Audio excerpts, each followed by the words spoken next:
ಪೊನ್ನಿಯಿನ್ ಸೆಲ್ವನ್ 5ನೇ ಪಾರ್ಟು 45ನೇ ಸಂಚಿಕೆ. ದೊಡ್ಡ ಪழுವೇಟರಾಯರ ಕೋಪದ ಹುಚ್ಚು ನಂದಿನಿಗೆ ಯಾವ ವಿಧವಾದ ಆಶ್ಚರ್ಯವನ್ನು ಉಂಟಾಗಿದ್ದ ಹಾಗೆ ಕಾಣಲಿಲ್ಲ. 3 ವರ್ಷ ಕಾಲವಾಗಿ ಆ ಮಹಾವೀರರನ್ನ, ವಯಸ್ಸಾದ ಮುದುಕನ್ನ ಅವಳು ಕೈಯಲ್ಲಿ ಹಿಡ್ದಿದ್ದ ದಾರದಲ್ಲಿ ಆಡುವ ಗೊಂಬೆ ಥರ ಆಡಿಸಿ ಇಟ್ಕೊಂಡಿದ್ಲು. ಮೊದಲಾಗಿ ಇವತ್ತಿಗೆ ಆ ದಾರ ಕಿತ್ಬಿಡ್ತು. ಆಡಿಸಿದ್ದ ಹಾಗೆ ಆಡ್ಕೊಂಡಿದ್ದ ಬೊಂಬೆ ಇವಾಗ ಉಸಿರನ್ನು ಪ್ರಜ್ಞೆಯನ್ನು ಬಂದ್ಬಿಟ್ಟಿದೆ ಅದಕ್ಕೆ. ಇದನ್ನು ನಂದಿನಿ ಎದುರು ನೋಡಿದವಳ ಹಾಗೆಯೇ ಕಾಣಿಸ್ಕೊಂಡಿತ್ತು. ಇನ್ಮೇಲೆ ಆ ಬೊಂಬೆಯಿಂದ ಅವಳಿಗೆ ಆಗಬೇಕಾದ ಕೆಲಸ ಏನೂ ಇಲ್ಲ. ಸ್ವಲ್ಪ ಅವರು ಟೆನ್ಷನ್ ತೋರಿಸದೆ ನಂದಿನಿ ಎದ್ದು ದೊಡ್ಡ ಪழுವೇಟರಾಯರ ಮುಂಚೆ ನಮಸ್ಕಾರ ಮಾಡಿದ್ಳು. ತುಂಬ ಫೀಲಿಂಗಿಂದ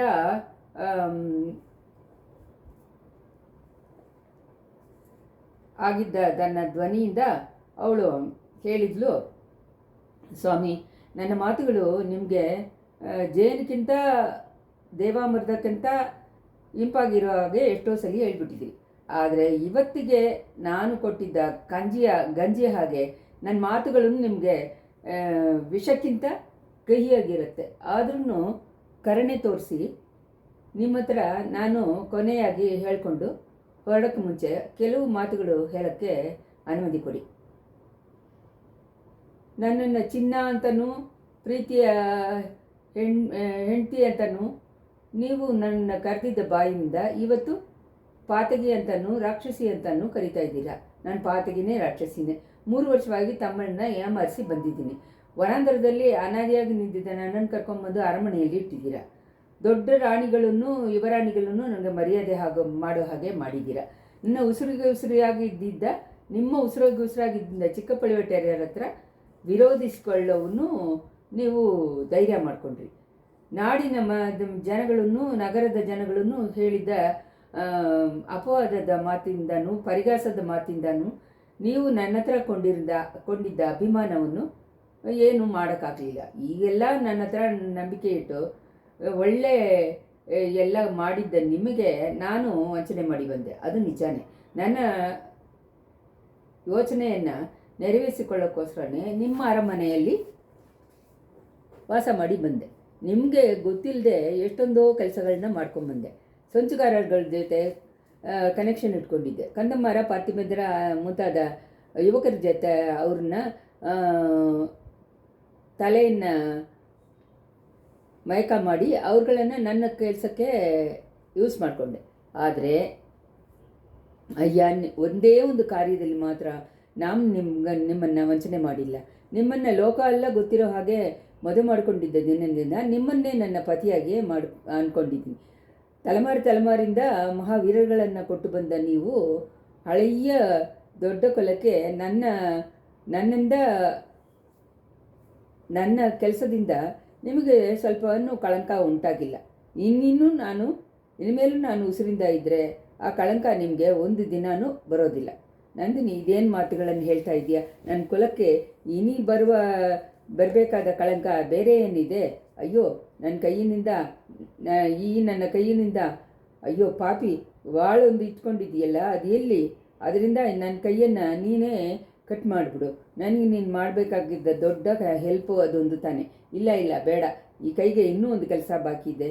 ಇನ್ನು ತುಂಬ ಮುಖ್ಯವಾದ ಕೆಲಸ ಇದೆ. ನಾನು ಹೇಳಿದ್ದನ್ನು ನಿಜ ಅಂತ ಅಂದ್ಕೊಂಡು ಆ ಥರ ಏನಾದರೂ ಮಾಡಿಬಿಡ್ಬೇಡ ಸ್ವಾಮಿ. ಹಾಗೆಲ್ಲ ನಾನು ಮಾಡಲ್ಲ. ಎಷ್ಟೊಂದೋ ಕಾಲವಾಗಿ ನಾನು ಸೇಡು ತೀರಿಸ್ಕೊಳ್ಳೋಕ್ಕೆ ಇದ್ದವ್ರನ್ನ ಮೇಲೇ ಆ ವಾಳನ್ನು ನನ್ನಿಂದ ಉಪಯೋಗಿಸೋಕ್ಕಾಗಿಲ್ಲ. ಟೈಮ್ ಬಂದು ಜಾರಿ ಹೋಗ್ಬಿಡತ್ತೋ ಅಂತ ಹೇಳಿ ನಾನು ಎದುರ್ಕೊಂಡು ಯೋಚನೆ ಆಗಿದ್ದ ಕ್ಷಣದಲ್ಲಿ ನೀವು ನನ್ನ ಹೆಲ್ಪ್ಗೆ ಬಂದಿರಿ. ಅಯ್ಯೋ ಪಾತಗಿ, ನಿನ್ನ ಹೆಲ್ಪ್ಗೆ ನಾನು ಬಂದೆ. ನನಗೆ ಏನು ಮಾತು ಹೇಳ್ತಾ ಇದೀಯಾ? ಚಂಡಾಳಿ, ಹೆಣ್ಣವರು ಕೊಂಡಿದ್ದ ದೆವ್ವ, ಈ ಥರ ಆಗತ್ತೆ ಅಂತ ನನಗೆ ಗೊತ್ತಿದ್ದರೆ ನಾನು ಅಲ್ಲಿ ಬಂದೇ ಇರೋದಿಲ್ಲ. ದೇವರೇ, ಕೊಳ್ಳಿಡದ ಪ್ರಭಾಗದಲ್ಲೇ ನಾನು ಮುಳುಗಿ ತತ್ತರಿಸಿದಾಗಲೇ ಆ ಪಾಪಿ ಅಮ್ಮ ಬಂದು ನನ್ನನ್ನು ಕೊಂಡೋಗಬಾರ್ದಾ? ಸ್ವಾಮಿ, ನೀವು ನನ್ನ ಹೆಲ್ಪ್ಗೆ ಬರಲಿಲ್ಲ. ನನ್ನ ಕಾರ್ಯದಲ್ಲಿ ನಿಮ್ಮನ್ನು ಹೆಲ್ಪ್ ಮಾಡೋ ಹಾಗೆ ನಾನು ಹೇಳಲೂ ಇಲ್ಲ. ನೀವು ರಾಜ ಕುಲಕ್ಕೆ ನಿಜವಾಗಲೂ ನಡೆಯೋಕ್ಕಾಗಲು ಸೋಳಕುಲದ ಸೇವೆಯಲ್ಲಿ ಉಸಿರನ್ನು ಕೊಡೋಕ್ಕೂ ಪರಂಪರೆಯಾಗಿ ಶಪಥ ಮಾಡಿದ್ದ ಕುಲದಲ್ಲಿ ಬಂದವರು. ನಾನು ಸೋಳಕುಲ ಮೇಲೆ ವಂಚ ತೀರಿಸ್ಕೊಳ್ಳೋಕ್ಕೆ ಬಂದವಳು. ಆದ್ದರಿಂದ ತಾನೇ ನಿಮ್ಮ ಹತ್ರ ನನ್ನ ನಿಜವಾದ ಯೋಚನೆಯನ್ನು ನಾನು ಹೇಳಲಿಲ್ಲ. ಕೆಲವು ಸಮಯ ನಾನು ಆ ಥರ ನಿಮ್ಮ ಮೂಲಕ ನನ್ನ ಕಾರ್ಯವನ್ನು ನೆರವೇರಿಸ್ಕೊಳ್ಳೋಣ ಅಂತ ಅಂದ್ಕೊಂಡಿದ್ದು ಉಂಟು. ಯೋಚನೆ ಮಾಡಿ ನೋಡಿ, ನೀವು ಇವತ್ತು ರಾಕ್ಷಸಿ ಅಂತಲೂ ಹೆಣ್ಣೂರುಕೊಂಡಿದ್ದ ದೆವ್ವ ಅಂತಲೂ ಕರೆಯುವಾಗ ಈ ಪೇದೆಯ ಮೊಗದ ಸೌಂದರ್ಯದಲ್ಲಿ ಕಣ್ಣನ್ನು ಮೈಯನ್ನು ಕೊಟ್ಟು ಅಪರಿವಿಧವಾಗ ಕೆಂಡ ಕುಡಿದವರ ಥರ ಮಾಡೋಕ್ಕಾಗಿ ಎಷ್ಟೋ ಸತಿ ನೀವು ನಿಂತಿಲ್ವಾ? ಆವಾಗೆಲ್ಲ ನಿಮ್ಮನ್ನು ಕೊಂಡೇ ನನ್ನ ಮಂಚವನ್ನು ನಾನು ತೀರಿಸ್ಕೊಂಡಿದ್ರೆ ಏನು ಅಂತ ನಾನು ಅಂದ್ಕೊಂಡಿದ್ದುಂಟು. ಆದರೆ ನಿಮ್ಮನ್ನು ಅಂಥ ಒಂದು ದ್ರೋಹ ಮಾಡೋ ಹಾಗೆ ನಾನು ನಿಮ್ಮ ಕುಲಕ್ಕೆ ಕಳಂಕ ಉಂಟು ಮಾಡೋಕ್ಕೆ ನಾನು ಇಷ್ಟಪಟ್ಟಿಲ್ಲ. ಇದರಿಂದ ನಿಮ್ಮನ್ನು ಕಡಂಬೂರಿದ ತಂದೆಗೆ ಹೋಗೋ ಹಾಗೆ ನಾನು ಅಷ್ಟೊಂದು ಪಾಡುಪಟ್ಟೆ. ನೀವು ಹೋದ್ರಿ. ಆದರೆ ವಿಧಿ ಅಂದರೆ ಆ ಸಮಯದಲ್ಲಿ ಸರಿಯಾದ ಸಮಯ ನೋಡಿ ತಿರ್ಗಾಕೊಂಡು ಬಂದು ಬಿಟ್ಬಿಡ್ತು. ನೀವಾಗೇ ನನಗೆ ಹೆಲ್ಪ್ ಮಾಡೋಕ್ಕೆ ಮುಂದೆ ಬಂದಿಲ್ಲ. ಆದರೆ ವಿಧಿ ಆದರೆ ನಿಮ್ಮನ್ನು ನನ್ನ ಹೆಲ್ಪಿಗೆ ಒಳ್ಳೆಯ ಸಮಯದಲ್ಲಿ ಕೊಂಡು ಬಂದು ಸೇರಿಸಿತ್ತು. ಹೌದು ಅಯ್ಯ, ವಿಧಿ ತಾನೇ ನಿಮ್ಮ ಮನಸ್ಸಲ್ಲಿ ನನ್ನ ಕ್ಯಾರೆಕ್ಟರ್ ಬಗ್ಗೆ ಅನುಮಾನವನ್ನು ತೋರಿಸ್ಕೊಂಡಿತ್ತು. ನಾನು ಸೇಡು ತೀರಿಸೋದನ್ನು ತಡೆಯೋದು ಮಾತ್ರ ನಿಮ್ಮ ನೋಟ ಇದ್ದಿದ್ರೆ ಬಹಿರಂಗವಾಗೇ ಬಂದಿರ್ತೀರ. ನಾನು ಎಲ್ಲಿ ತಪ್ಪು ಮಾಡಿಬಿಡ್ತೀನೋ, ನಿಮಗೆ ದ್ರೋಹ ಮಾಡ್ತೀನೋ ಅಂತ ಅನುಮಾನಪಟ್ಟು ವೇಷ ಧರಿಸಿ ರಹಸ್ಯ ದಾರಿಯಿಂದ ಬಂದಿದ್ದೀರಿ. ಆ ವಿಷಯದಲ್ಲಾದರೂ ನಿಮ್ಮ ಅನುಮಾನ ತೀರಿ ಹೋಗಿರಬೇಕು. ಇಲ್ಲಾಂದರೆ ಈಗಲಾದರೂ ತೀರಿಸ್ಕೊಳ್ಳಿ. ಗಂಡನು ಹೆಂಡ್ತಿನೂ ಬಾಳಿನ ಜೊತೆ ಇರೋರು ಅಂತ ಹೇಳಿ ದೊಡ್ಡವರು ಹೇಳಿದ್ದಾರೆ. ನಾನು ನಿಮಗೆ ನಿಜವಾದ ಪತ್ನಿಯಾಗಿ ಇದ್ದಿದ್ದರಿಂದಾನೇ ನನಗೆ ಹೆಲ್ಪ್ ಮಾಡೋಕ್ಕೆ ಸರಿಯಾದ ಸಮಯದಲ್ಲಿ ನಿಮ್ಮನ್ನು ವಿಧಿಕೊಂಡು ಬಂದು ನನ್ನ ಹತ್ರ ಸೇರಿಸ್ಬಿಡ್ತು. ನಂದಿನಿ, ಸಾಕು ನಿಲ್ಲಿಸು. ನಿನ್ನ ಮಾತುಗಳು ನನ್ನ ಚಿತ್ರವಧೆ ಮಾಡ್ತಾ ಇದ್ದೀನಿ. ಅದಕ್ಕಿಂತ ನನ್ನನ್ನು ಒಂದೇ ಸತಿ ಕೊಂದು ಹಾಕ್ಬಿಡು. ತಡೆಯೋಕ್ಕೆ ಕೂಡ ನನ್ನ ಕೈಯಲ್ಲಿ ಶಕ್ತಿ ಇಲ್ಲ, ಮೈನಲ್ಲೂ ಸ್ಟ್ರೆಂತ್ ಇಲ್ಲ. ವಾಳಿಂದ ಕೊಲ್ಲಕ್ಕೆ ನಿನಗೆ ಧೈರ್ಯ ಇಲ್ಲಾಂದರೆ ನಿಜವಾಗಲೇ ಗಂಜಿನಲ್ಲಿ ವಿಷವನ್ನು ಇಟ್ಟು ನನಗೆ ಕೊಟ್ಟುಬಿಡು. ರಾಜ ನನ್ನನ್ನು ಶಂಸಿ ಇಲ್ಲ, ನನ್ನನ್ನು ನಿಮ್ಮಿಂದ ಶಂಸಕ್ಕಾಗಲ್ಲ, ಈ ಜನ್ಮದಲ್ಲಿ ಶಂಸಕ್ಕಾಗಲ್ಲ ತಾನೆ. ಒಂದು ಹೇಳ್ತಾ ಇದ್ದೀನಿ ಕೇಳಿ, ನಾವು ಇಬ್ಬರೂ ಮರುಜನ್ಮ ಎತ್ತಿ ಈ ಭೂಮಿನಲ್ಲಿ ಹುಟ್ಟಿದರೆ ಆವಾಗ ಈ ಜನ್ಮದ ನೆನಪು ಒಂದೂ ನಮಗಿರಲ್ಲ. ನಾನು ನಿಮ್ಮನ್ನು ವಂಚನೆ ಮಾಡಿ ನಿಮ್ಮ ಅರಮನೆಯಲ್ಲಿ ಬಾಳಿದ್ದು, ನಿಮ್ಮ ಪಕ್ಷ ಇದರಲ್ಲಿ ಇರುವ ಚಿನ್ನ ಕಾಸುಗಳನ್ನು ನನ್ನ ಸೇಡು ತೀರಿಸ್ಕೊಳ್ಳೋ ಕಾರ್ಯಕ್ಕೆ ಉಪಯೋಗ ಮಾಡಿದ್ದನ್ನು ಕೊನೆಯ ಕಡಂಬೂರು ಅರಮನೆಯಲ್ಲಿ ವಿಧಿವಸದಿಂದ ಬಂದಿದ್ದ ಘಟನೆಯೂ ಇವೆಲ್ಲ ನಿಮ್ಗಳಿಗೆ ನೆನಪಿರಲ್ಲ, ನನಗೂ ನೆನಪಿರಲ್ಲ. ಈ ಜನ್ಮದಲ್ಲಿ ನಿಮಗೆ ನಾನು ಮಾಡಿದ್ದ ದ್ರೋಹಕ್ಕೆ ಬರೋ ಜನ್ಮದಲ್ಲಿ ಪರಿಹಾರ ಮಾಡೋಕ್ಕೆ ಇಷ್ಟಪಡ್ತಾ ಇದ್ದೀನಿ. ಬೇರೆ ಜನ್ಮದಲ್ಲಿ ನಾನು ನಿಮ್ಮನ್ನೇ ಮದುವೆ ಮಾಡ್ಕೊತೀನಿ, ನಿಮಗೆ ನಿಜವಾದ ಹೆಂಡತಿಯಾಗಿ ಇರ್ತೀನಿ. ಈ ಮಾತನ್ನು ತಾನೇ ಇನ್ಮೇಲೆ ಈ ಮೈನಲ್ಲಿ ಉಸಿರು ಇರೋ ತನಕ ಎಲ್ಲ ದೈವಗಳ ಥರನೂ ನಾನು ಬೇಡಿಕೊಳ್ತಾ ಇದ್ದೀನಿ ಅಂತಂದರು. ದೊಡ್ಡ ಪಳಿಗಟ್ಟರು ಈ ಮಾತುಗಳನ್ನ ಕೇಳಿ ಮನಸ್ಸು ಮೈ ಎರಡೂ ಕರ್ಗೋಗಿ, ನಂದಿನಿ ನೀನು ಹೋಗ್ಬಿಡು, ತಕ್ಷಣ ಈ ಜಾಗ ಬಿಟ್ಟು ಹೋಗ್ಬಿಡು, ಇನ್ನೂ ಸ್ವಲ್ಪ ಹೊತ್ತು ಈಗೇನು ಮಾತಾಡ್ಕೊಂಡಿದ್ರೆ ನಾನು ಬುದ್ಧಿ ಭ್ರಮಣೆ ಆಗಿಬಿಡುತ್ತೆ, ನನ್ನ ಕರ್ತವ್ಯವನ್ನು ಕೈ ಬಿಡೋ ಹಾಗೆ ಆಗತ್ತೆ. ಇಷ್ಟು ಕಾಲ ನಿನ್ನಿಂದ ಬಂದಿದ್ದ ಅನರ್ಥಗಳು ಸಾಕು, ಇನ್ನೂ ನನ್ನ ಬುದ್ಧಿನ ಚೆದರಿ ಹೋಗೋ ಹಾಗೆ ಮಾಡಿ ಹುಚ್ಚು ಬರೋ ಥರ ಮಾಡಬೇಡ, ಹೋಗ್ಬಿಡು, ಇವಾಗಲೇ ಹೋಗ್ಬಿಡು ಅಂತಂದರು. ಸ್ವಾಮಿ ಕ್ಷಮಿಸಿ, ನನ್ನ ಜೊತೆ ಬಂದವ್ರಗಳನ್ನ ಯೋಚನೆಯನ್ನು ನಾನು ಕಳಿದ್ರೆ ಇಷ್ಟರಲ್ಲೇ ನಾನು ಈ ಪಚ್ಚಮಲೆಯನ್ನು ಕೊಲ್ಲಿಮಲೆಯನ್ನು ದಾಟಿ ಗುಂಗುನಾಡುಗ ಒಳಗೆ ಹೋಗಿರ್ತೀನಿ. ಆದರೆ ನಿಮ್ಮ ಹತ್ರ ಮಾತಾಡಿ ನಿಮ್ಮ ಹತ್ರ ಹೇಳ್ಕೊಂಡು ಕೊಳದೆ ಹೋಗೋಕ್ಕೆ ನನಗೆ ಮನಸ್ಸು ಬರಲಿಲ್ಲ. ಕಡಂಬೂರು ಕೋಟೆಗೆ ಹೊರಗಡೆ ಬಂದಿದ ತಕ್ಷಣ ನೀವು ಮೂರ್ಛೆಯಾಗಿ ಬಿದ್ದಿದ್ದೀರಿ, ನಿಮ್ಮನ್ನು ಅಲ್ಲೇನೇ ಹಾಕ್ಬಿಟ್ಟು ಬಂದುಬಿಡೋ ಹಾಗೆ ಅವ್ರುಗಳು ಹೇಳಿದರು. ಅದಕ್ಕೂ ನಾನು ಸಮ್ಮತಿ ಕೊಟ್ಟಿಲ್ಲ. ಅವ್ರುಗಳಿಂದನೇ ನಿಮ್ಮನ್ನು ಎತ್ಕೊಂಡು ಬರೋ ಹಾಗೆ ಮಾಡಿದ್ದೀನಿ. ರಾತ್ರಿ ಹಗಲು ನೀವು ಕಂಟಿನ್ಯೂ ಆಗಿ ನಡ್ಕೊಂಡ್ಬಂದಿನ್ನು 3 ದಿನ ಆಗ್ಬಿಡ್ತು. ಇಲ್ಲಿ ಬಂದ ಮೇಲೆ ನಿಮ್ಮನ್ನು ಬಿಟ್ಟು ಹೋಗ್ಬಿಡೋಣ ಅಂತ ಹೇಳಿದರು. ನಿಮಗೆ ನೆನಪು ಬಂದ ಮೇಲೆ ಹೇಳ್ಕೊಂಡು ತಾನೇ ಬರ್ತೀನಿ ಅಂತ ಹೇಳಿ ಹಠ ಮಾಡಿದ್ದೀನಿ. ನನ್ನ ಯೋಚನೆ ನೆರವೇರಿಬಿಡ್ತು. ನೀವು ನನ್ನನ್ನು ಕೊಲ್ಲಕ್ಕೆ ನೋಡಿದ್ರಿ, ಅದಕ್ಕೆ ನ್ಯಾಯ ಅನ್ನಿದೆ. ಆದರೆ ವಿಧಿವಸದಿಂದ ಬೇರೆ ಥರ ನಡೆದ್ಬಿಡ್ತು. ನನ್ನ ಉಸಿರನ್ನು ಹೋಗಲಾಡ್ಸಕ್ಕೆ ಅಂದುಕೊಂಡಿದ್ದೆ ನಿಮ್ಮನ್ನು ನಾನು ಕಾಪಾಡಿದ್ದೇನೆ. ಸ್ವಲ್ಪ ಮುಂಚೆ ನನ್ನ ಕೈಯಿಂದ ಕೊಟ್ಟಿದ್ದ ಗಂಜಿಯನ್ನು ನೀವು ವಿಷ ಅಂತ ಹೇಳಿ ಎಸೆದಿರಿ. ಆದರೆ 3 ದಿನಗಳಿಂದ ನೀವು ಪ್ರಜ್ಞೆ ತಪ್ಪಿ ಬಿದ್ದಿದ್ದ ಕಾಲದಲ್ಲಿ ಈ ಕೈಯಿಂದಾನೇ ನಿಮ್ಮ ಬಾಯಿನಲ್ಲಿ ನೀರು ಹಾಕಿ ಕಾಪಾಡಿ ಬಂದಿದ್ದೀನಿ. 3 ವರ್ಷ ಕಾಲ ನೀವು ನನ್ನನ್ನು ನಿಮ್ಮ ಅರಮನೆಯಲ್ಲಿ ಆ, ದೊಡ್ಡ ರಾಣಿಯಾಗಿಟ್ಟು ತುಂಬ ಹೆಮ್ಮೆ ಕೊಟ್ಟು ಕಾಪಾಡಿ ಬಂದ್ರಿ. ಅದಕ್ಕೆ ಈ ಕೃತಜ್ಞತೆ ಈ ಜನ್ಮದಲ್ಲಿ ನಾನು ಮಾಡೋಕ್ಕಾಗಲ್ಲ.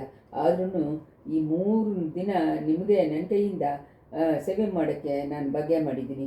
ಈ ನೆನಪು ನನ್ನ ಉಸಿರು ಇರೋ ತನಕ ನನಗೆ ತೃಪ್ತಿ ಕೊಟ್ಟು ಬರುತ್ತೆ. ಹೋಗಿ ಬರ್ತೀನಿ ಅಯ್ಯ, ನನಗೆ ಬಿಡುಗೆ ಬಿಡ ನನಗೆ ಅಪ್ಪಣೆ ಕೊಡಿ ಅಂತಂದ್ರು. ನಂದಿನಿ, ನನ್ನ ಹತ್ರ ಯಾಕೆ ಅಪ್ಪಣೆ ಕೇಳ್ತಾ ಇದೆಯಾ? ಕೇಳಿದೇನೆ ಹೋಗ್ಬಿಡು. ನೀನು ಇಲ್ಲಿ ಇರ್ತಾ ಇರ್ತಾ ನನ್ನ ಬುದ್ಧಿ ಚೇಂಜ್ ಹಾಕ್ಕೊಂಡೇ ಬರುತ್ತೆ. ಹೌದು, ನನ್ನನ್ನು ತಿರ್ಗಾನು ಕೊಲ್ಲಬೇಕು ಅಂತ ಹೇಳಿ ನಿಮಗೆ ತೋಚಿದ್ರು ತೋಚ್ಬಿಡುತ್ತೆ. ಸ್ವಾಮಿ, ನಿಮ್ಮ ಕೈಯಿಂದ ಉಸಿರು ಹೋಗೋದೇನು ಅಂದ್ಕೊಂಡು ನಡೆದರೆ ಈ ನಾನು ಅದನ್ನು ತುಂಬ ಭಾಗ್ಯವಾಗಿ ಅಂದ್ಕೊಳ್ತೀನಿ. ಆದ್ರೂ ಮೊದಲು ನನ್ನ ಕೊಲ್ಲುವುದಕ್ಕಾಗತ್ತಾನೆ ನೀವು ಬೇರೆ ವೇಷ ಹಾಕ್ಕೊಂಡು ಬಂದಿದ್ದೀರಿ. ಯಾತಕ್ಕೋಸ್ಕರ ಬೇರೆ ವೇಷ ಹಾಕಿಕೊಂಡು ಬಂದೆ? ನೀನು ಏನೋ ಒಂದು ಕಾರಣ ಹೇಳಿದೆ. ನಿನ್ನ ಕ್ಯಾರೆಕ್ಟರ್ನ ಅನುಮಾನ ಮಾಡಿ ನಿಜನ ಕಂಡಿಡಿಕೆ ಬಂದೆ ಅಂತ ಹೇಳಿದ್ದಿ. ಅದು ಸರಿಯಲ್ಲ. ನಾನು ಪಳವೇಟರೇನಾಗಿ ನಿನ್ನ ಮುಂಚೆ ತೋಚಿ ನೀನು 2 ಮಾತು ನನ್ನ ಹತ್ರ ಮಾತಾಡ್ಬಿಟ್ರೆ ನನ್ನ ಮನಸ್ಸು ಕರಗೋಗ್ಬಿಡುತ್ತೆ ಅಂತ ಹೆದರ್ಕೊಂಡು ತಾನೇ ಆ ಥರ ವೇಷ ಹಾಕ್ಕೊಂಡು ರಹಸ್ಯದಾರಿಯಿಂದ ಬಂದೆ. ನಿನಗೆ ಮಾತಾಡೋಕ್ಕೆ ಜಾಗ ಕೊಡದೆ ನೀನು ಭ್ರಮಿಸಿ ನಿಂತಿರುವಾಗಲೇ ನಿನ್ನ ಮೇಲೆ ಕತ್ತಿ ಎಸೆದು ಕೊಲ್ಲಕ್ಕೆ ಅಂದ್ಕೊಂಡು ಬಂದಿದ್ದೀನಿ. ಕಡಂಬೂರ ಅರಮನೆಯ ಕೆಲಸದವನು ಇಡುಮಂಗಾರಿಯನ್ನು ಹೆದರಿಸಿ ಅವನ ಕೈಯಿಂದ ಕತ್ತಿಯನ್ನು ಕಿತ್ತುಕೊಂಡು ಬಂದೆ. ಅದು ಮಾತ್ರ ಅಲ್ಲ, ಅದು ಮಾತ್ರ ಅಲ್ಲ ನಂದಿನಿ, ಮುದುಕ ಪಳವೇಟರೆಯ ಜಲಸಿಯಾಗಿ ತನ್ನ ಚಿಕ್ಕಮ್ಮ ಹೆಂಡತಿಯನ್ನು ಕೊಂದ ಅಂತ ಹೇಳಿ ಅಪವಾದ ಹರಳಿ ಊರು ನಗಬಾರ್ದು ಅಂತ ಅಂದ್ಕೊಂಡು ಕಾಳಮುಗ ವೇಷದ ಜೊತೆ ಬಂದೆ. ಆದರೆ ಸ್ವಲ್ಪ ಮುಂಚೆ ನೀನು ಹೇಳಿದಾಗೆ ನಾನೊಂದು ಅಂದ್ಕೊಂಡ್ರೆ ವಿಧಿ ಬೇರೆ ಒಂದು ಅಂದ್ಕೊಂಡಿದ್ದೆ. ಇನ್ನು ಒಂದು ಸತ್ಯ ಅಂತ ಒಂದು ಟ್ರೈ ನನ್ನಿಂದ ಮಾಡೋಕ್ಕಾಗಲ್ಲ. ಆದ್ದರಿಂದ ನೀವು ಹೋಗ್ಬಿಡು. ನೀನು ಇದನ್ನು ಮಾತ್ರ ಹೇಳ್ಬಿಟ್ಟು ಹೋಗು. ಆ ಸಮಯ ನಾನು ಬಂದು ಅಡ್ಡ ಬಂದಿಲ್ಲ ಅಂದರೆ ಏನು ಆಗಿರುತ್ತೆ? ನಿನ್ನ ಯೋಚನೆಯನ್ನು ಹೇಗೆ ಮುಗಿಸೋಕ್ಕೆ ಅಂದ್ಕೊಂಡಿದ್ದೆ? ಹೌದು, ಅದನ್ನು ಹೇಳಬೇಕು ಅಂತಲೇ ಕಾಯ್ತಾ ಇದ್ದೆ. ನೀವು ಕೋಪ ನನ್ನ ಬುದ್ಧಿಯನ್ನು ಕನ್ಫ್ಯೂಸ್ ಆಗ್ಬಿಡ್ತು ಸ್ವಾಮಿ. ನೀವು ತಂಜೆಗೆ ಹೋಗುವಾಗ ನಿಮ್ಮ ಕುಲಧರ್ಮಕ್ಕೆ ನನ್ನ ಕೈಯಿಂದ ಕಳಂಕ ಬರಬಾರ್ದು ಅಂತ ಹೇಳಿ ಮಾತು ಕೊಟ್ಟೆ. ಅದನ್ನು ನೆರವೇರಿಸೋಕ್ಕೆ ತುಂಬ ಪ್ರಯತ್ನ ಮಾಡಿದೆ. ಮಣಿಮೇಗಲೆ, ಕಂದಮರ, ವಂದಿತೇವನ್ ಇವುಗಳ ಒಬ್ಬರ ಮೂಲವಾಗಿ ನನ್ನ ನೌಕವನ್ನು ನೆರವೇರಿಸ್ಕೊಳ್ಳೋಣ ಅಂತ ಹೇಳಿ ಯುಕ್ತಿಗಳು ಮಾಡಿದೆ. ಕೊನೆಗೆ ಮಣಿಮೇಗಲೆ ತಾನೇ ತುಂಬ ನಂಬಿದ್ದೆ.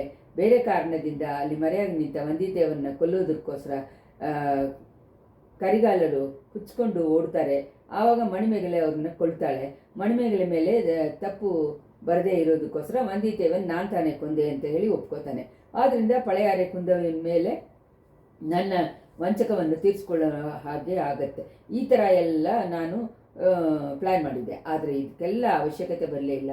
ಯುವರಾಜ ತಮ್ಮ ಕೈಯಿಂದನೇ ತಮ್ಮ ಉಸಿರನ್ನ ಹೋಗಲಾಡಿಸ್ಕೊಂಡ್ರು. ಇಲ್ಲ ನಂದಿನಿ, ಇಲ್ಲ, ಕರಿಗಾಲರು ತಮ್ಮ ಉಸಿರನ್ನ ತಾಮೇ ಹೋಗಲಾಡಿಸ್ಕೊಂಡಿಲ್ಲ. ನನ್ನೇ ಕೂಡ ಯಾಮರ್ಸಕ್ಕೆ ನೋಡ್ತೀಯ ಸ್ವಾಮಿ. ಎಡುಮಗಾರಿ ಕತ್ತಿಯನ್ನು ನೀವು ಆ ಸಮಯ ಎಸದೇ ಇದ್ದರೆ ಮರುಕ್ಷಣದಲ್ಲಿ ಕರಿಗಾಲರು ತಾಮೇ ವೀರಪಾಂಡಿಯನ ಬಾಳಿಂದ ಸಾಯಿಸ್ಕೊಂಡಿರ್ತಾರೆ. ಹೌದು, ಒಂದು ಕ್ಷಣ ನಾನು ತಾಮಸಿ ಬಂದಿದ್ದರೆ ಇಂಥ ದೊಡ್ಡ ದ್ರೋಹವಾದ ಕೆಲಸವನ್ನು ನಾನು ಮಾಡಿರಲಿಲ್ಲ. ಅದಕ್ಕೆ ಮಾರಾಗಿ ನಿನ್ನ ಮೇಲೆ ಸಂದೇಹ ಪಟ್ಟಿರ್ತೀನಿ ನಂದಿನಿ. ವಿಧಿ ಅಂದ್ಕೊಂಡಿದ್ದ ಹಾಗೆ ನಡೆದುಬಿಟ್ಟಿದೆ. ಇನ್ಮೇಲೆ ಅದನ್ನು ಚೇಂಜ್ ಮಾಡೋಕ್ಕಾಗಲ್ಲ. ವಿಧಿ ಒಂದು ವಿಧದಲ್ಲಿ ನನಗೂ ಒಳ್ಳೇದು ಮಾಡಿದೆ. ಇಬ್ಬರೂ ಇನ್ನೊಂದು ಜನ್ಮ ಎತ್ತಿದರೆ ನೀನು ನನ್ನನ್ನೇ ಗಂಡನಾಗಿ ಮಾಡ್ಕೊಳ್ಳೋಕ್ಕೆ ಇಷ್ಟಪಡೋ ಹಾಗೆ ಹೇಳಿದೆಯಲ್ಲ. ಅದಕ್ಕಿಂತ ಇಂಪಾದ ಮಾತುಗಳನ್ನು ನನ್ನ ಬಾಳಿಂದ ನಾನು ಕೇಳಲಿಲ್ಲ, ನಿನ್ನ ಹತ್ರ ಕೂಡ ಕೇಳಲಿಲ್ಲ. ನನ್ನ ಪ್ರಾಣ ಹೋಗೋ ಟೈಮಲ್ಲಿ ಕೂಡ ನಾನು ಆ ಮಾತುಗಳನ್ನೇ ನೆನೆಸ್ಕೊಂಡು ಸಾಯ್ತೀನಿ. ಹೌದು ನಂದಿನಿ, ಈ ಜನ್ಮದಲ್ಲಿ ನೀನು ನಾನು ಸೇರಿ ಬಾಳು ನಡೆಸೋಕ್ಕಾಗಲ್ಲ. ಆದ್ದರಿಂದ ನೀನು ಹೋಗ್ಬಿಡು. ಹೋಗೋಕ್ಕೆ ಮುಂಚೆ ನಾನು ಅಹಂಕಾರದಿಂದ ಚೆಲ್ಲಿದು ಹೋಗಿದ್ರೆ ಮಿಕ್ಕಿದ್ದ ಗಂಜಿ ಏನಾದರೂ ಮಿಕ್ಕಿದ್ರೆ ಕೊಟ್ಬಿಟ್ಟು ಹೋಗು. ಗಂಜಿ ಇಲ್ಲದೇ ಇದ್ದರೆ ಸ್ವಲ್ಪ ನೀರಾದರೂ ನಿನ್ನ ಕೈಯಿಂದ ಕೊಟ್ಬಿಟ್ಟು ಹೋಗು. ನಾನು ಮೊದಲು ಹೇಳಿದ್ದನ್ನೆಲ್ಲ ಮರೆತು ಕ್ಷಮಿಸ್ಬಿಟ್ಟದಕ್ಕೆ ಗುರ್ತಾಗಿ ಒಂದು ತುತ್ತು ಗಂಜಿ ಆದರೂ ನೀರಾದರೂ ಕೊಟ್ಬಿಟ್ಟು ಹೋಗು ಅಂತ ಅಂದರು ಪಳವೇಟರು. ಆಗಲಿ ಅಯ್ಯ, ಇಷ್ಟೊಂದು ಕರುಣೆ ಮಾಡಿದ್ದಕ್ಕೆ ನಾನು ಉಸಿರು ಇರೋ ತನಕ ನಾನು ತ್ರಿದಕ್ತನೇ ಹೇಳ್ತೀನಿ ಅಂತ ಹೇಳಿ ನಂದಿನಿ ಹೇಳಿಬಿಟ್ಟು ಅಲ್ಲಿ ಒಲೆ ಮೇಲೆ ಇದ್ದಿದ್ದ ಗಂಜಿಯನ್ನು ಎತ್ಕೊಂಬರಕ್ಕೆ ಹೇಳಿದ್ಲು. ಎತ್ಕೊಂಬರಕ್ಕೆ ಹೋದರು. ಆಳುವ ಕಡೆಯನ್ನು ಆ ಸಮಯ ನೋಡಿ ಗೊಗಿಯಿಂದ ಜಾರಿಕೊಂಡು ಹೋಗೋಕ್ಕೆ ಅಂದ್ಕೊಂಡ. ಗೊತ್ತಿದ್ದು ಬೇಕಾಗೆಲ್ಲ ಅವನು ತಿಳ್ಕೊಂಬಿಟ್ಟ. ಇನ್ನೀ ಅಲ್ಲಿ ಇರೋದಲ್ಲಿ ಉಪಯೋಗ ಇಲ್ಲ, ಅಪಾಯ ಇದೆ. ಇನ್ಮೇಲೆ ಮಾಡಬೇಕಾಗಿದ್ದ ಏನು ಅನ್ಬೋದ್ರ ಬಗ್ಗೆ ಹೊರಗಡೆ ಹೋಗಿ ಯೋಚನೆ ಮಾಡ್ಕೊಳ್ಳೋಣ ಅಂತ ಅಂದ್ಕೊಂಡೆ ಹೊರಗಡೆ ಬಂದ. ಇಷ್ಟರಲ್ಲಿ 45ನೇ ಸಂಚಿಕೆ ಮುಗೀತು. ಸಂಚಿಕೆ 46. ಆಳ್ವಾರ್ ಕಡೆಯನ್ನು ಪುಂಗುಳ್ಳಿನೂ ಮಾಲೆಯ ಅಡಿವಾರದ ಮರದಿನ ಕೆಳಗಡೆ ಕೂತಿದ್ರು. ಎಣ್ಣೆ ನಾನು ಬಂದ ಕೆಲಸ ಆಗ್ಬಿಡ್ತು, ಹೊರಡೋಣ ಅಂತ ಹೇಳಿದೆ ಆಳ್ವಾರ್ ಕಡೆ. ವೈಷ್ಣವರೇ, ನೀರು ಬಂದ ಕೆಲಸ ಆಗಿಬಿಟ್ಟಿದೆ ಅಂದರೆ ನೀರು ಹೋಗ್ಬೋದು, ಆದರೆ ನಾನು ಬಂದ ಕೆಲಸ ಇನ್ನೂ ಪೂರ್ತಿ ಆಗಿಲ್ವಲ್ಲ ಅಂತ ಹೇಳಿದ್ರು ಪುಂಗುಳಿ. ನೀನು ಯಾವ ಕೆಲಸಕ್ಕೋಸ್ಕರ ಬಂದೆ? ನನ್ನ ಅತ್ತೆಯನ್ನು ಕೊಂದಿದ್ದ ಪಾದಕನ ಹುಡ್ಕೊಂಡು ಬಂದೆ. ಅವನ್ನ ಕಂಡಿಡಿಯೋಕ್ಕಾಗಲಿಲ್ವಾ? ಅದು ಆ ಸಂಚಕಾರ ಗುಂಪಲ್ಲಿ ಅವನಿಲ್ವಾ? ಇದ್ದಾನೆ. ಮತ್ತೆ ಏನು? ಅವನ್ನ ದರ್ಶನ ಮಾಡಿ ಪುಣ್ಯ ಕಟ್ಟಿಕೊಂಡು ಹೋಗೋದಕ್ಕೆ ಬಂದೆ. ಕೊಲೆಗೆ ಕೊಲೆ, ಸೇಡಿಗೆ ಸೀಡು ತೀರಿಸ್ಕೊಳ್ಳೋಕ್ಕೋಸ್ಕರ ಬಂದೆ. ಪುಂಗುಳಿ, ತಪ್ಪು ಮಾಡಿದವ್ರುಗಳನ್ನ ದಂಡನೆ ಮಾಡೋದಕ್ಕೆ ನಾವ್ಯಾರು? ಅದಕ್ಕೆ ಭಗವಂತ ಇದ್ದಾನೆ. ಭಗವಂತ ಇದ್ದಾನ ಇದ್ರೂ ಮನುಷ್ಯಗಳ ದ್ರೋಹವಾದ ಕೆಲಸವನ್ನು ದಂಡನೆ ಕೊಡ್ತಾನ ಅನ್ನೋದ್ರ ಬಗ್ಗೆ ನನಗೆ ಅನುಮಾನವಾಗಿದೆ. ದೇವ್ರನ್ನ ಬಿಟ್ಬಿಡೋಣ. ಈ ಲೋಕದಲ್ಲಿ ತಪ್ಪು ಮಾಡಿದವ್ರುಗಳನ್ನ ದಂಡಿಸೋ ಜವಾಬ್ದಾರಿ ರಾಜಗಳದ್ದು. ರಾಜಗಳನ್ನ ನೇಮಿಸುವ ಅಧಿಕಾರಿಗಳು ಮಾಡಬೇಕಾಗಿತ್ತು. ರಾಜಗಳನ್ನು ಅವ್ರಗಳ ಅಧಿಕಾರಿಗಳನ್ನು ತಮ್ಮ ಕರ್ತವ್ಯವನ್ನು ಸರಿಯಾಗಿ ಮಾಡಿಬಿಡದೇ ಮಾಡಲಿಲ್ಲ ಅಂತ ಹೇಳಿ ನಾವು ಹೆಂಗೆ ತೀರ್ಮಾನ ಮಾಡೋದು? ವೈಷ್ಣವರೇ, ಅದು ಆ ಪಾದಕರುಗಳು, ಅಲ್ಲಿ ಇರೋ ಪಾದಕರುಗಳು ಮೇಲ್ಮಾಡಿಯಿಂದ ಬೇಲನ್ನು ಎಸೆದು ಪ್ರೀತಿಯೇ ಉರುವಾಗಿದ್ದ ನನ್ನ ಅತ್ತೆಯನ್ನು ಕೊಂದ. ಬಾಯಿಂದ ಮಾತಾಡೋಕ್ಕೆ ಗೊತ್ತಿಲ್ಲದೇವಳು, ಒಬ್ರಿಗೂ ಒಂದು ಕೆಟ್ಟದು ಅಂದ್ಕೊಂಡದೇ ಇರೋದು, ಬಾಳೆಲ್ಲ ದುರ್ಭಾಗ್ಯಶಾಲಿಯಾಗಿದ್ದವಳು ಹಾಗೆ ಒಂದು ಬಡ ಹುಡುಗಿನ ಕೊಂದು ಬಿಟ್ಟಿದ್ದಾನೆ. ಚಕ್ರವರ್ತಿನ ಅವರ ರಾಣಿಮಾರುಗಳು, ತಂಜಾಕೋಟೆ ಅಧಿಕಾರಿಗಳು, ಚಿಕ್ಕಪಳ್ಳಿವಟ್ಟೆಯರನ್ನು ನೋಡ್ತಾ ಇದ್ದರು. ಆದ್ರೂ ಅವನನ್ನು ತಪ್ಪಿ ಓಡೋ ಹಾಗೆ ಮಾಡಿಬಿಟ್ರು. ಪುಂಗುಳಿ, ಸೋಮನ್ ಸಾಂಬವ್ನ ಹಿಡಿಯೋಕ್ಕೆ ಯಾವ್ದಾದ್ರು ಏನೂ ಟ್ರೈ ಮಾಡಿಲ್ವಾ ಅವರುಗಳು?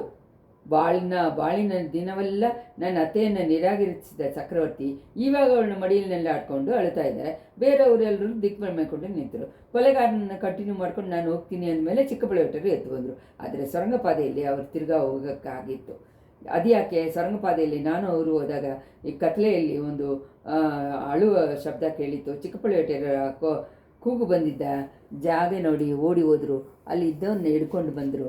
ಇದೋ ಕೊಲೆಗಾರ ಸಿಕ್ಕಿಬಿಟ್ಟ ಅಂತ ಹೇಳಿ ಕೂಗಿದ್ರು.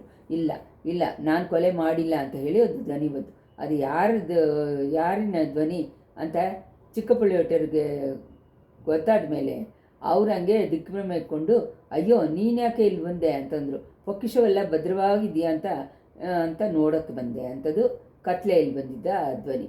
ಅಯ್ಯೋ ದೈವವೇ, ನಿಮ್ಮನ್ನು ಇಲ್ಲಿ ಯಾರಾದರೂ ನೋಡಿದರೆ ಏನು ಅನ್ಕೋತಾರೆ? ನೀರಿಲ್ಲೋ ಚಕ್ರವರ್ತಿನ ಕೊಲ್ಲಕ್ಕೆ ಟ್ರೈ ಮಾಡಿದಾಗ ಅನ್ಕೊಳ್ತಾರೆ ಅಂತಂದರು. ಕಾಲದ ಅನ್ಕೊಂಡು ಚಕ್ರವರ್ತಿ ಸತ್ತೋಗ್ಬಿಟ್ರಾ ಅಂತ ತುಂಬ ಇಂಟ್ರೆಸ್ಟಿಂದ ಕೇಳಿದ್ದ ಚಿಕ್ಕಪಳ್ಳಿವಟ್ಟರನ್ನ ಅಳಿಯನಾಗಿ ಇದ್ದ ಮಧುರಾಂಧಕದೇವ.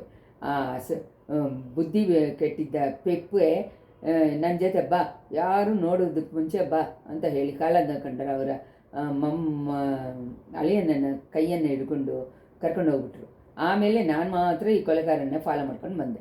ಇಷ್ಟು ದೂರ ಶ್ರಮಪಟ್ಟು ಬಂದು ನನ್ನ ನೋಕವನ್ನು ನೆರವೇರಿಸದೆ ತಿರುಗಿ ಹೋಗೋಕ್ಕೆ ಹೇಳ್ತೀಯ ಅಂತಂದಳು ಪುಂಗುಳಿ. ಹೆಣ್ಣೆ, ನೀನು ಗಂಡು ಮಗನಾಗಿ ಹುಟ್ಟಿರಬೇಕಾದವಳು. ಹುಟ್ಟಿದರೆ ದೊಡ್ಡ ದೊಡ್ಡ ಸಾಮ್ರಾಜ್ಯದ ಸರ್ವಾಧಿಕಾರಿ ಇದ್ದಿರ್ತೀಯ. ಅದು ಹೋದರೆ ಹೋಗಲಿ, ಇದನ್ನು ಕೇಳು, ಒಂದು ನ್ಯಾಯ ಹೇಳು.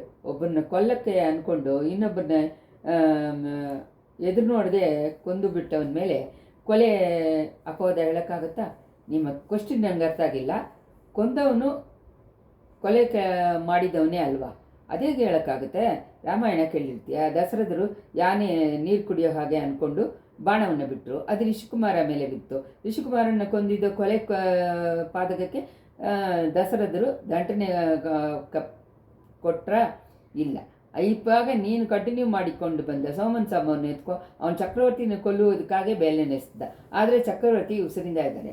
ನಿಮ್ಮ ಅತ್ತೆ ಅಡ್ಡ ಬಂದು ವೇಲನ್ನು ತಡಿಸ್ಕೊಂಡು ಪ್ರಾಣ ಬಿಟ್ಲು. ಅವಳು ಸೂಸೈಡ್ ಮಾಡ್ಕೊಂಡಿದ್ದಾಳು ತಾನೇ. ಆಮೇಲೆ ಸೋಮನ್ ಸಾಂಬವನ ಮೇಲೆ ಯಾಕೆ ನೀನು ಕೊಲೆ ಅಪವಾದ ಹೆಂಗೆ ಸೇರುತ್ತೆ? ವೈಷ್ಣವರೇ, ನಿಮ್ಮ ಜಡ್ಜ್ಮೆಂಟು ತುಂಬ ಅಧಿಸಿವಾಗಿದೆ.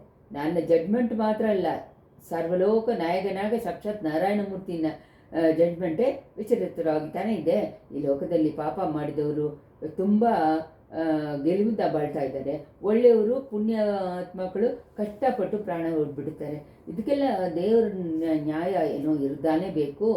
ನೀರು ನಿಮ್ಮ ನಾರಾಯಣನು ಹೆಂಗಾದರೂ ಹೋಗಿ ನನಗೆ ಗೊತ್ತಿದ್ದ ನ್ಯಾಯವನ್ನು ನಾನು ನೆರವೇರಿಸಿಬಿಟ್ಟು ತಾನೇ ಬರ್ತೀನಿ. ಪೊಂಗುಳಿ, ನಿನಗಾಗಿ ಮಾತ್ರ ನಾನು ಈ ಮಾತನ್ನೆತ್ತಿಲ್ಲ.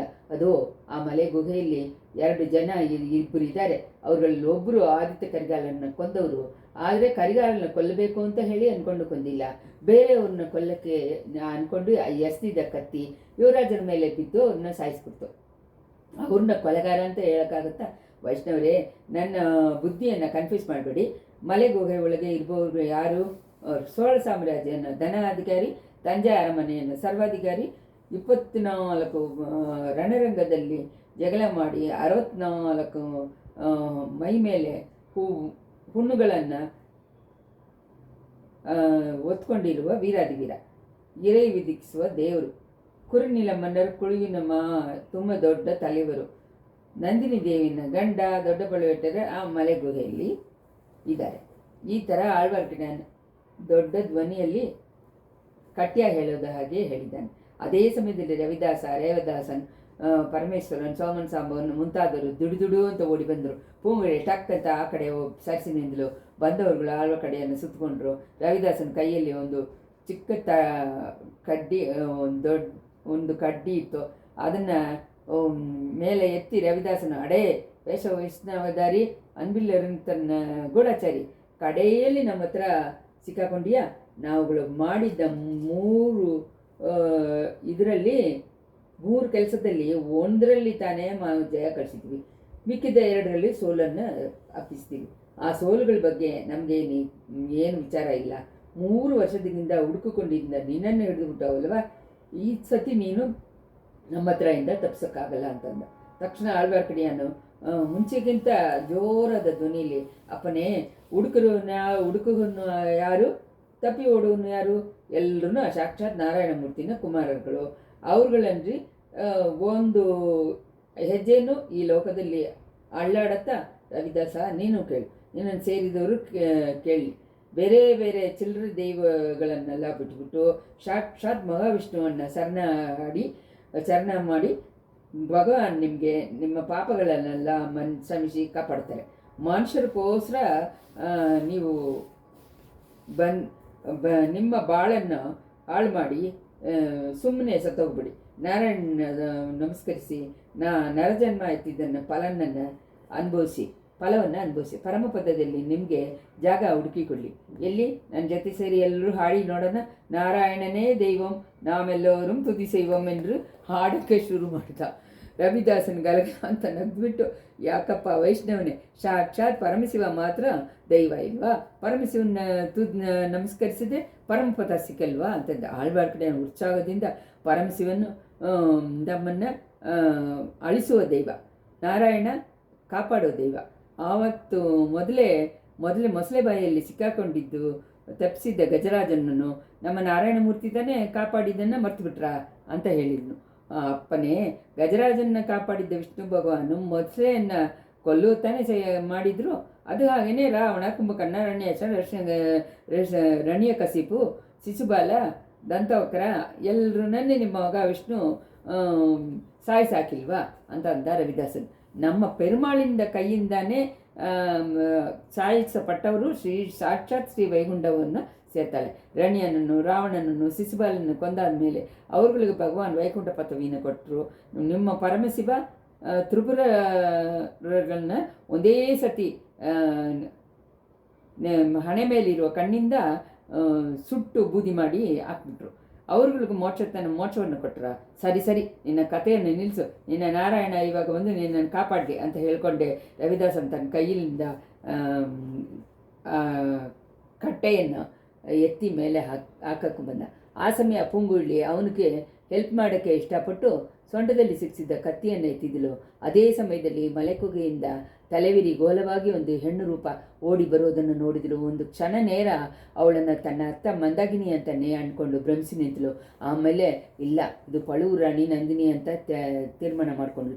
ಇಷ್ಟರಲ್ಲಿ ನಂದಿನಿ ಆಳ್ವಾರ್ಕಡಿಯನ್ನ ಹತ್ರ ಬಂದ್ಬಿಟ್ಲು. ರವಿದಾಸನ ಕೈಯಲ್ಲಿ ಎತ್ತಿದ್ದ ತಡಿಯನ್ನು ತನ್ನ ಕೈಯಿಂದ ತಡಿಸಿ ನಿಲ್ಲಿಸಿದಳು. ಬೇಡ, ನನ್ನ ಸೋದರನ ಏನು ಮಾಡಬೇಡ ರವಿದಾಸ, ನಾನು ನಿಮ್ಮ ರಾಣಿ ಅನ್ನೋದು ನಿಜ ಆಗಿದ್ರೆ ಆ ಕಡ್ಡಿಯನ್ನು ಕೆಳಗೆ ಹಾಕು ಅಂತಂದರು. ಆಳ್ವಾರ್ ಕಡೆಯನ್ನು ಆವಾಗ ಸೋದರಿ ನಿನಗೆ ತುಂಬ ವಂದನೆಗಳು, ಆದರೆ ಇವುಗಳಿಂದ ನನಗೆ ಯಾವ ಕಷ್ಟನೂ ಬರೋಕ್ಕಾಗಲಿಲ್ಲ. ನಾನು ನಮಸ್ಕಾರ ಮಾಡುವ ದೈವವಾದ ನಾರಾಯಣಮೂರ್ತಿ ನನ್ನನ್ನು ಕಾಪಾಡಿರ್ತಾರೆ ಅಂತ ಅಂದ. ರವಿದಾಸ ನಗ್ದುಬಿಟ್ಟು ಏನು ಕಾಪಾಡಿರ್ತಾರೆ, ಆವತ್ತು ಪ್ರಹ್ಲಾದನ ಕಾಪಾಡೋದಕ್ಕೋಸ್ಕರ ದೊಡ್ಡ ಪಿಲ್ಲರಿಂದ ಬಂದ ಹಾಗೆಯೇ ಇವತ್ತು ಈ ಮರವನ್ನು ಒಡ್ಕೊಂಡು ನಾರಾಯಣಮೂರ್ತಿ ಬರ್ತಾರಾ ಅಂತಂದು. ಮಂತ್ರವಾದಿ, ನನ್ನ ಮಾತಿನಲ್ಲಿ ನಂಬಿಕೆ ಇಲ್ವಾ? ಒಳ್ಳೆಯದು, ಅದೋ ನೋಡು ಸ್ವಲ್ಪ ದೂರದಲ್ಲಿ ಗೊತ್ತಿರುವ ಅಯ್ಯನಾರ್ ಗುಡಿನ ನೋಡು. ಆ ದೇವಸ್ಥಾನಕ್ಕೆ ಮುಂಚೆ ಮಣ್ಣು ಕುದುರೆಗಳಿತ್ತಲ್ವ, ಶ್ರೀಮನ್ ನಾರಾಯಣನ ಕೃಪೆಯಿಂದ ಆ ಮಣ್ಣು ಕುದುರೆಗಳಿಗೆ ಉಸಿರು ಬಂದುಬಿಡುತ್ತೆ. ಅವುಗಳ ಮೇಲೆ ವೇಲು ಹಿಡಿದಿದ್ದ ಸೈನಿಕರುಗಳು ಹತ್ತಿಸ್ಕೊಂಡು ಬಂದು ನಿಮ್ಮನ್ನು ಸೆರೆ ಹಿಡಿದು ನನ್ನನ್ನು ಕಾಪಾಡ್ತಾರೆ. ಆಳ್ವಾರ್ ಕಡೆಯನ್ ಮೇಲೆ ಹೇಳಿದ ಹಾಗೆ ಹೇಳ್ಕೊಂಡೆ ಕೈಯಿಂದ ಸುತ್ತಿ ತೋರಿಸಿದ್ದ. ಎಲ್ಲರೂ ನೋಡಿದರು, ತಮ್ಮ ಕಣ್ಣುಗಳನ್ನೇ ನಂಬಕ್ಕಾಗದೆ ಹಂಗೆ ದಿಗ್ಭ್ರಮೆಗೊಂಡು ನಿಂತ್ಬಿಟ್ರು. ಯಾಕೆಂದರೆ ಆ ಮಣ್ಣು ಕುದುರೆಗಳು ನಿಜವಾಗಲೇ ಉಸಿರು ಬಂದು ಅವ್ರುಗಳನ್ನ ನೋಡಿ ಹಾರ್ಕೊಂಡು ಓಡಿ ಬಂದಿದ್ದಾಗೆ ಅವ್ರಿಗೆ ಅನಿಸಿತ್ತು. ಒಂದೊಂದು ಕುದುರೆ ಮೇಲೂ ವೇಲು ಹಿಡಿದಿದ್ದ ವೀರ ಒಬ್ಬನು ಕೂತಿದ್ದ. ಇಷ್ಟರಲ್ಲಿ 46ನೇ ಸಂಚಿಕೆ ಮುಗಿಯಿತು.